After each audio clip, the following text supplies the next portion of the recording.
আসসালামু আলাইকুম নমস্কাৰ মই বিশেষ এটা কাৰণত আহিছোঁ যোৱাকালি ডবকা লাইভত এটা এজন জ্যেষ্ঠ কংগ্ৰেছী নেতাৰ এটা ভিডিঅ' প্ৰচাৰ হৈছিল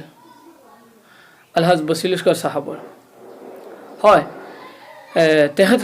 তেখেত বহু দিনৰ মূৰত আমাৰ মাজলৈ আহিছে যদিও নিজৰ মনৰ আশা ব্যক্ত কৰিছে যে টিকেট পালে মই জয়ী হ'ম এইটো সকলোৱে কৰিব পাৰে এইটো গণতান্ত্ৰিক অধিকাৰ কিন্তু আমি যিবোৰ কমেণ্ট পঢ়িছিলোঁ সেই কমেণ্টবোৰত ইমান অশালীন ব্যৱহাৰ ইমান বেয়া বেয়া গালি মানে মানৱীয়তাবোধৰ কৈ মানে নিজ ভাষা আৰু হ'বই নোৱাৰে কথাটো হ'ল যিসকলে কমেণ্ট কৰিছে সেইসকল বেছিভাগ শিক্ষিত হয় বহুত শিক্ষিত হয় এতিয়া মই যিবোৰ কমেণ্ট ছ'চিয়েল মিডিয়াত যিবোৰ কমেণ্ট দেখি আছোঁ সেইবোৰৰ পৰা এটাই অনুমান হৈছে যে আমি সমাজখন ধ্বংস কৰি আছোঁ এই শিক্ষিত মানুহবোৰে কাৰণ হ'ল ছ'চিয়েল মিডিয়া এনেকুৱা এটা বস্তু হ'ল মানুহৰ দৈনন্দিন জীৱনৰ লগত জড়িত হৈ পৰিছে ৰাজনৈতিকভাৱে হওক অৰ্থনৈতিকভাৱে হওক সামাজিকভাৱে হওক ছ'চিয়েল মিডিয়া মানুহৰ জীৱনৰ এটা অংগ হৈ পৰিছে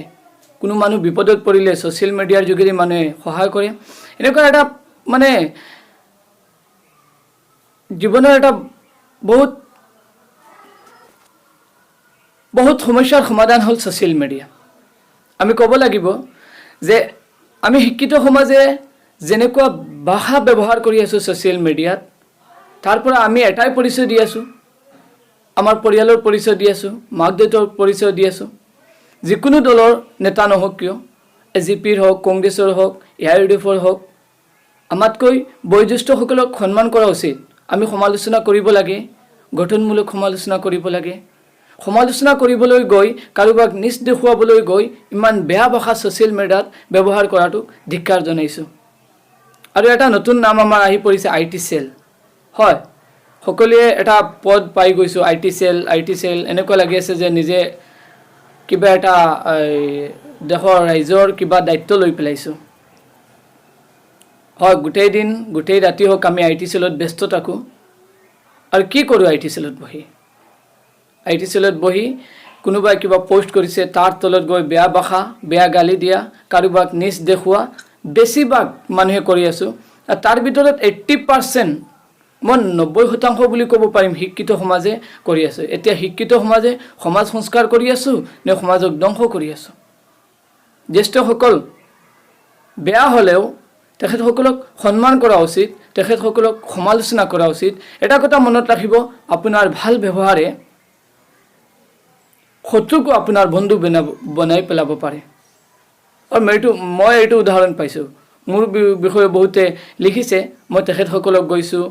কথা পাতিছোঁ এতিয়া মোৰ বহুত ভাল বন্ধু তেখেতসকল কংগ্ৰেছতো আছে AGPতো আছে বিভিন্ন দলত আছে গতিকে আমি দল বেলেগ বস্তু কিন্তু আমি এটা কথা মনত ৰাখিব লাগিব যে আমি শিক্ষা গ্ৰহণ কৰিছোঁ যাতে সমাজৰ কিবা এটা ভাল কাম কৰিব পাৰোঁ সমাজ সংস্কাৰ কৰিব পাৰোঁ ইয়াৰ ভিতৰত বহুত এনেকুৱা আছে যে আজিকালি ছ'চিয়েল মিডিয়া সৰুৰ পৰা আৰম্ভ কৰি ডাঙৰলৈকে সকলোৱে চলায় আমাৰ ভাষা আমাৰ ব্যৱহাৰ দেখি তেখেতসকলে ক'ব এয়াই নেকি আপোনাৰ শিক্ষাৰ মূল্য শিক্ষা আজিও পবিত্ৰ কিন্তু আমি ছ'চিয়েল মিডিয়া ব্যৱহাৰৰ যোগেদি ছ'চিয়েল মিডিয়াত বেয়া মন্তব্য নিজ মানসিকতাৰ মন্তব্য কৰি শিক্ষিত সমাজক আমি নিজ কৰি আছোঁ আৰু আমাৰ কাৰণে বহুতো শিক্ষাবিদসকলে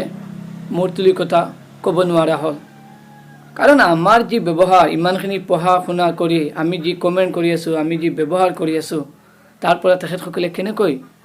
ক'ব যে শিক্ষিত সমাজ তেনেকুৱা শিক্ষিত সমাজ এনেকুৱা আৰু এটা কথা এইবাৰ চৰকাৰে শিক্ষিত সমাজক দিছে পঞ্চায়ত নিৰ্বাচন খেলিবলৈ কিন্তু মই ক'ব বিচাৰোঁ আটাইতকৈ বেছি যদি দুৰ্নীতি হৈ আছে এই শিক্ষিত সমাজে কৰি আছে এতিয়া কোন ভাল আমি শিক্ষিত সমাজ নে অশিক্ষিত সমাজ